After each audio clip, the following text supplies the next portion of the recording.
الله رسول فرمای کو یو دو وادیانې د دوه غرونو په منځ کې چې کومه خلا ده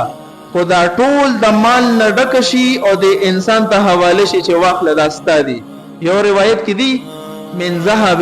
چې دا دوانه وادیانې دا د سونې نه ډکې شي او د انسان ته حواله شي چې دا ستا ملکیت شو. لبتغا ثالثا نو دا به دا درېمه وادي ته هم تلاش کوي طلب وکي چې د دې پشان یو بلم ملوشي کو درې ملوشي چې سلورمم ملوشي. د دنیا په نعمتونو انسان نه مړېږي د انسان حرص دومره زیات دی.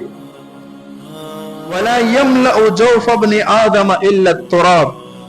د انسان خېټه صرف اور صرف د قبر په خوره باندې مړېږي د دنیا په مال دولت متاع عيش عشرت باندې نه مړېږي.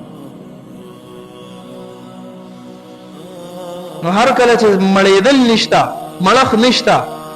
نو ولې په ځان ذلیل کو بقدر مهنت چې څه ملاويږي هغه باندې د الله شکریا ادا کو. ويتوب الله على من تاب او کم افراد چې دا سوي چې هغه توبه اوخکل غواړي رجوع الى الله کول غواړي نو الله په رجوع الى الرحمت هم کوي. د سینه د چې به زه توبه وباسم الله نه قبلې اوس مقشتا اوس الله راضي کی دي شي او کنه د مرګ علامات ظاهر شونه بیا د توبه دروازې بند دي.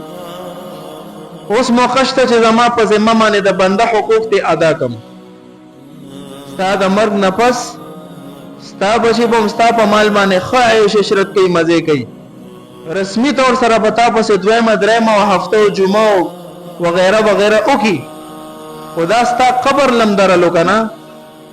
نو بیا وایي چې مولوی صاحب دروغ دی ویل. اکثرونه د پلار د قبرونو هغه نقش میری چې وای زما دلته بده ادیره کې والد صاحب خو اچھا چې زمونږ د بارا مهنتونه کړې دي دعاګانې کړې دي زمونږ په خبرو باندې مټایانې تقسیم کړې دي زمونږ په ګرځېدو باندې خوشالیانې کړې دي نن هغه په قبرونو کې دې مونږ نه قبر امیر دی زه واپس دعا سو کما